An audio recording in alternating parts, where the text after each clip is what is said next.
O mundo já possui bastante negativismo. A quantidade de nãos que uma pessoa ouve ao longo da vida, desde o nascimento, é imensa e infinitamente maior do que ouvir um sim. Então, a criança pequena não precisa que seus pais joguem no time adversário. Lógico que o não é necessário, que você não deve sair por aí permitindo seu filho a fazer tudo o que ele quer. Nada disso. Mas você pode medir a quantidade de nãos a ser utilizada. Afinal, a vida não vai ter a mesma consideração. Sabe aquela criancinha que diz não para tudo? Então, isso pode ser devido à grande quantidade de nãos que ela ouve dos pais, pois de tanto os ouvir, isso passa a ser incorporado ao seu vocabulário, principalmente se os pais forem impactados ao ouvir o primeiro não do seu filho. Ele passa a repetir exatamente como uma forma de mostrar sua identidade recém-descoberta. Ao repetir essa palavra inúmeras vezes, a criancinha está exercitando os músculos da sua independência emergente, testando a autoridade materna e aferindo a própria autonomia. O não vira a sua declaração de independência, a sua emancipação. Apesar de toda criança passar pela fase do negativismo, aos 2 anos ou até mesmo antes disso, em algumas dura pouco tempo e em outras é mais longa.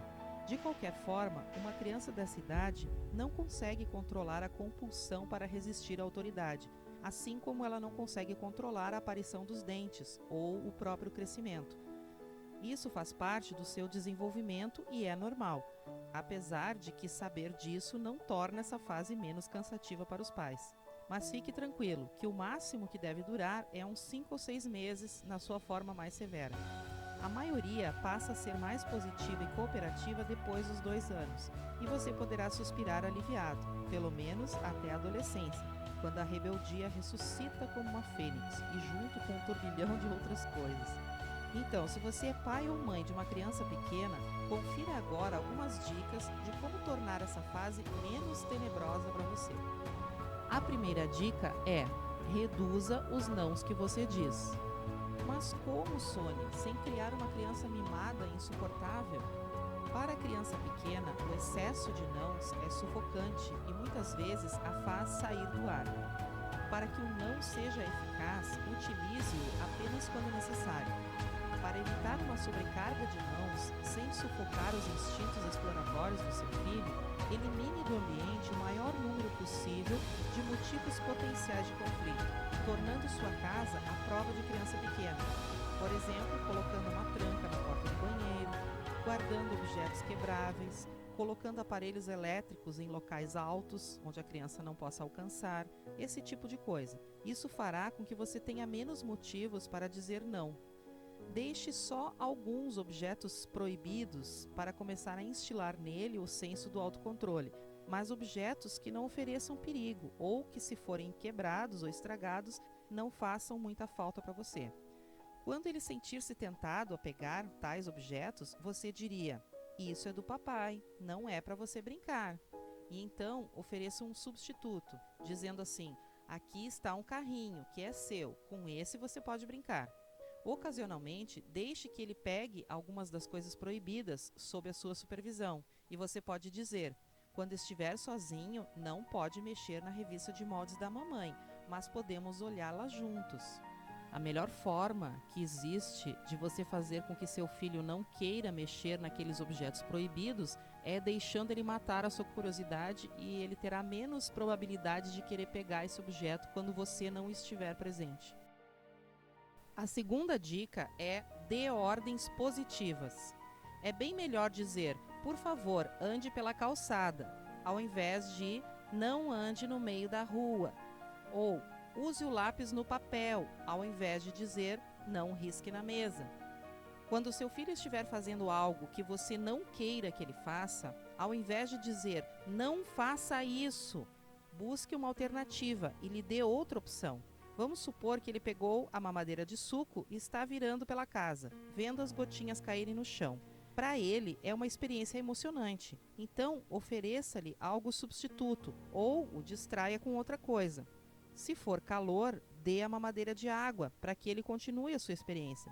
Ou leve-o até a pia do banheiro, onde ele pode brincar com água sem maiores problemas. Terceira dica: Reduza os nãos que a criança diz. Tá, mas como é que se faz isso? Formulando perguntas cuja resposta não caiba ou não. Ao invés de perguntar, vamos colocar o sapato? Pergunte, você quer colocar o tênis ou a bota? Se é um casaco, você pergunta, você quer colocar o casaco de coração ou o de cachorrinho? Se for hora de lavar as mãos, por exemplo, pergunte, você quer o sabonete branco ou o sabonete líquido? Dando a seu filhinho o maior poder de decisão possível, você irá permitir que ele sinta que tem algum controle sobre si mesmo, reduzindo assim a necessidade da rebeldia. A quarta dica é, mas não ofereça opções inexistentes. Quando estiver diante de uma situação que exige uma atitude sua imediata, do tipo temos que ir embora agora, então não pergunte se ele quer fazê-lo, pois logicamente você estará incentivando um levante. Nesse caso, apenas diga que vocês terão de ir embora. Quinta dica: não seja autoritário. Imagine-se o tempo todo recebendo ordens de alguém imensamente maior e mais forte que você. Deve ser horrível. E em algum momento, com certeza, você vai querer alforria. Suponhamos que você vai sair de carro com a criança. Então, diga a ela, agora vamos sentar na sua cadeirinha? Ao invés de só mandá-la sentar-se ali. Se ela não quiser, você pode dizer, onde as crianças bonitas se sentam quando saem de carro? Automaticamente, ela tenderá a responder, na cadeirinha. Crie uma sensação de desafio nela ao dizer, será que você consegue sentar na cadeirinha? E assim que ela sentar-se lá, cubra-lhe de elogios. Reforce sempre o bom comportamento e ela naturalmente abandonará o mal. Isso funciona muito mais do que punir o mau comportamento.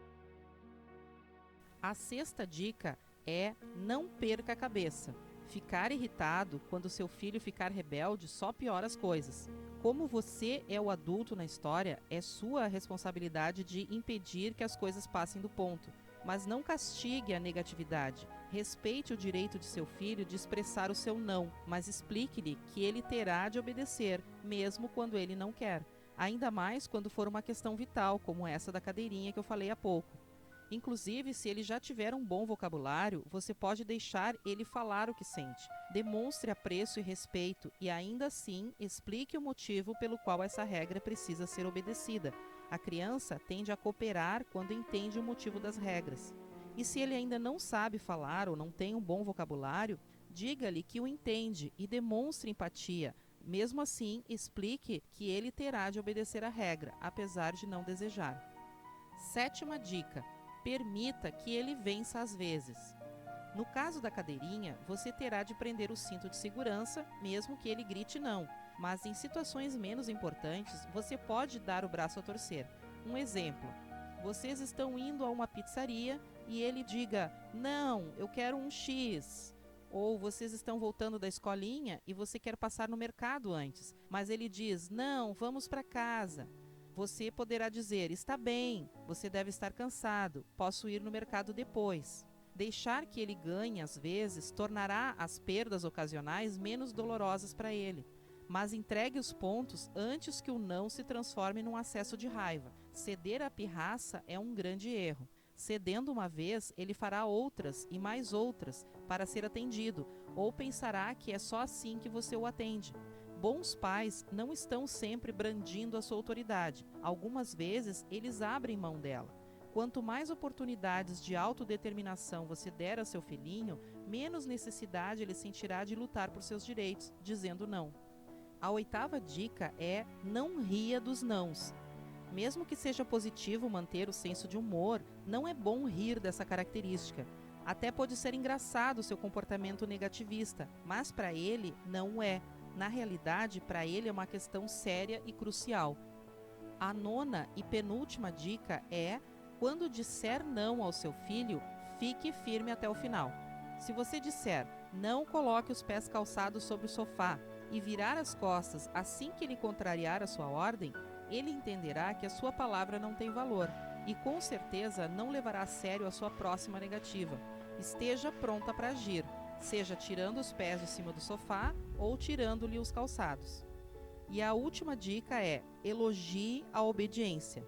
Sempre que ele obedecer um não, esteja pronto para elogiar a sua flexibilidade. Diga: muito bem, você largou o rolo de papel higiênico que eu mandei. Você é muito obediente. O elogio sempre trará um resultado melhor do que a crítica.